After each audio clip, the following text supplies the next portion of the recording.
This isn't a pre-recorded video, although the video you see tomorrow will be a pre-recorded video. You see, I'm going to Comic-Con tomorrow, so I won't be available at all.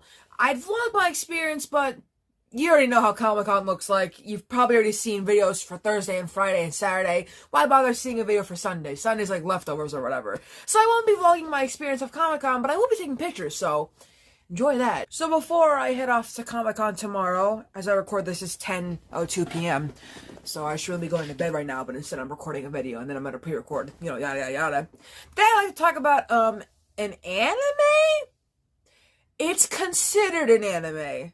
It's not really a cartoon.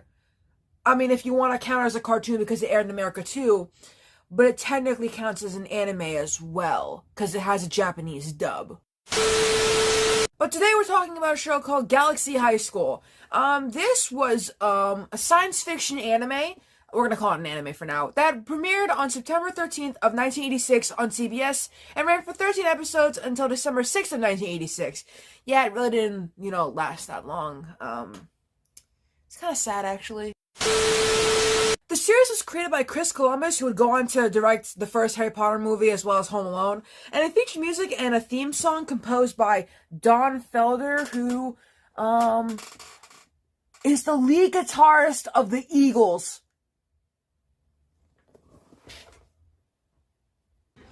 You just blew my mind.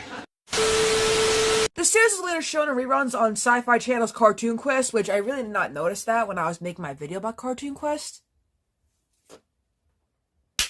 And the series is distributed, co-produced, and animated in Japan, which is why it's considered an anime, because they made it in Japan. By TMS Entertainment made it, and then it also aired on the NHK channel in Japan in 1991. It's actually a broadcasting corporation.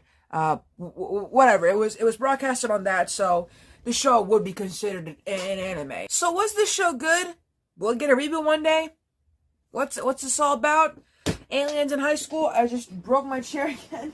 Every time this thing comes off. Anyways, stay tuned. I'm gonna play an intro. We're gonna get into it. This is my video about Galaxy High School.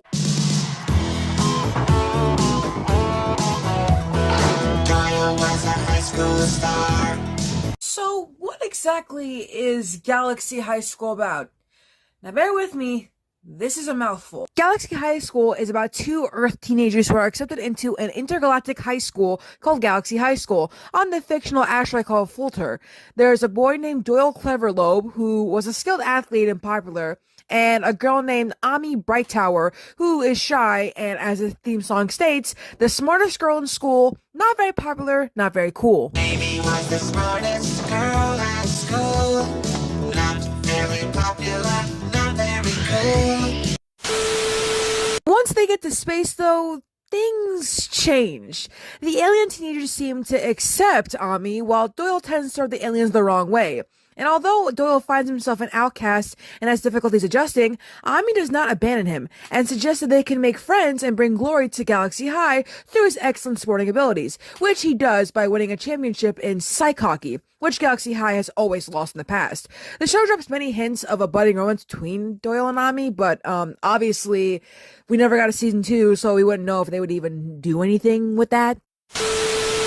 Aliens in the school include Gilda Gossip, the girl with a big mouth, or rather, mouths, Bowie Bubblehead, an absent-minded girl with a bubble for a head, Milo Divinus, a 6-armed class president, Beef, a chicken-like alien, and the Bonk Bunch, who bully Doyle, and just about any student in Galaxy High, so he ain't special or anything, and also the Creep, who is a small alien resembling something between a fat shrub, which is, an unearthly being, I don't even know about that, and also a yellow marshmallow. There's also Yellow Marshmallow, by the way, who has a crush on Ami. It's kind of... Anyways, it's revealed, it's often revealed itself as he's serenaded like a Las Vegas lounge singer. The teachers are more unusual than the students, though. There's Miss Biddy McBrain, she has a light bulb attached to her head, and Coach Frogface is... Well, he eats flies because he's a frog face. And also there's Professor Ickstein, and he has to keep his classroom cold to keep him from melting, so... I meant to say Einstein, but you get it, he's made out of ice. Everybody thought he'd go real far. So this show kind of connects to the Partridge Family show I talked about, where they go into space. That cartoon, Partridge Family 2280. I call it Partridge Family in Space. Anyways, that debuted in 1974, different from this show. But in that show, Keith and Lori go to a futuristic space high school called Galaxy High. They're not connected in any way. But also, Lori's friend, Marion Moonglow, who's a Martian, she bears a striking resemblance to the Wendy Garble character from Galaxy High. What is going on? The reason why Galaxy High is even considered an anime is because it was animated, distributed, and owned by TMS Entertainment. TMS produced Galaxy High as an attempt to create a similar series to their hit Japanese anime show, Yusuri Yatsura, which is based on a 1978 novel manga, and the anime was released in 1981. Yeah, it looks like a 70s manga, alright? I'm not judging. Anyways, for the American market. So while Yusuri Yatsura involves an alien girl attending a human high school, the school scenario in Galaxy High is reversed to be based around humans attending an alien high school. Good stuff. I feel like Crash Nebula copied that a bit. We're not going to talk about that. He who shall not be named was the character designer for the show and went on to create those. Maybe I'm glad my mom banned me from certain cartoons. Editing Amy, I recommend 2 videos to further prove whatever point I was going on. Alpha J has a video about Crash Nebula, and Blame It on Jorge has a video about the Ren and Stimpy creator. So I highly recommend you watch those videos, because I am never gonna make videos about those 2 things. So back to the video. Sid Iwanter, the creative director, came up with the concept and hired He Who Shall Not Be Named to draw a one-sheet pitch featuring the main characters for a proposed series that was going to be called High School 2525. When Michael Chase Walker became director of the children's programs for the CBS television network, he bought the show and changed the name to what we know now as Galaxy High School, and convinced up-and-coming screenwriter turned future filmmaker Chris Columbus to develop the show under his name. So before, I think, all the things we know now, Chris Columbus was doing screenwriting before he became a filmmaker.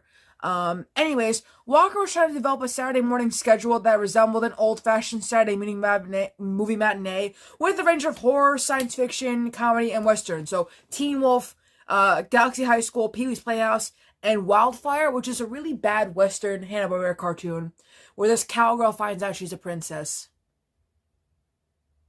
I am not making a video about that. There is an alternate theme song that exists, which shows clips from various episodes. The theme was, of course, changed to an instrumental one. At the end, Ami speaks, "Here we are, Doyle, the only 2 kids from Earth at a high school in outer space. How do you feel?" And Doyle responds, "A little spaced out, Ami." That's funny. Anyways, the show features transportation tubes which people can enter and be whisked away around the school. And these are reminiscent of those old style pneumatic tubes. Basically like those mailing tubes. Shunk, shunk. You know, they do it in Futurama. You know what I'm talking about. The show had been granted 2 time slots by CBS for its 1986 and 1987 Saturday mornings, with the exception of a 2-season contract. When the show wasn't renewed for a 2nd season, though, CBS elected to rerun the first series in the 1987 time slot in order to make up for the episodes that had been preempted by a Saturday sporting event in 1986. Chris Columbus later remarked that CBS had been ambivalent about whether or not there would be a renewal, and had written one script in anticipation for a 2nd season. That's the sole unproduced episode of Galaxy High concerned cliche-ish divisions in Galaxy High, which started with pranks and food fights, but soon culminated into a school civil war, causing Galaxy High's board of trustees to notice this and threaten to shut down the school. Alright. But he didn't get a thing from the classes he took.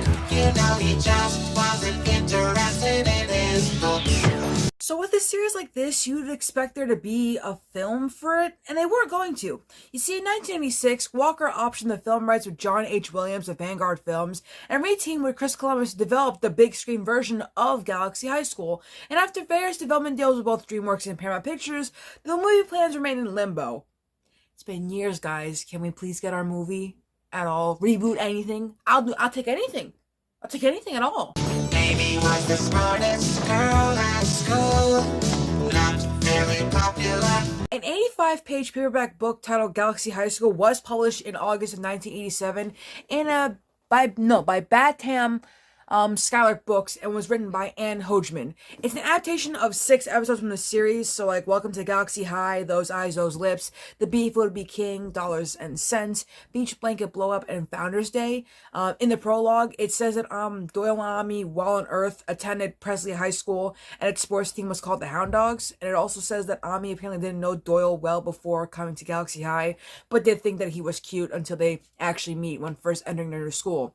The paperback is out of print, and it's highly sought out collectible among fans of the show. So if you're out there and you have the book, good job. Not very cool. As for the legacy of the show, it appeared frequently in the 1980s animation magazine called Serial Geek. The role-playing game Teenagers from Outer Space, released in 1987, expand on the concept of the show, and episode 17 of Space Dandy features a similar setting. Space Dandy is a 2014 anime produced by someone named Bones, and it's about a alien hunter, and he discovers stuff. Woo. But thank you for watching the video. Make sure to like, comment, and subscribe, and I will see you all in the pre-recorded video of Stripperella. It is 12:18. It's midnight. I really should be going to sleep, but I'm pre-recording, so bye. 2 kids will be chosen from Earth to go to school at Galaxy High. Traveling millions of miles through space to go to school in a far-out place. Amy is the sweetheart, Doyle's got a lot to learn.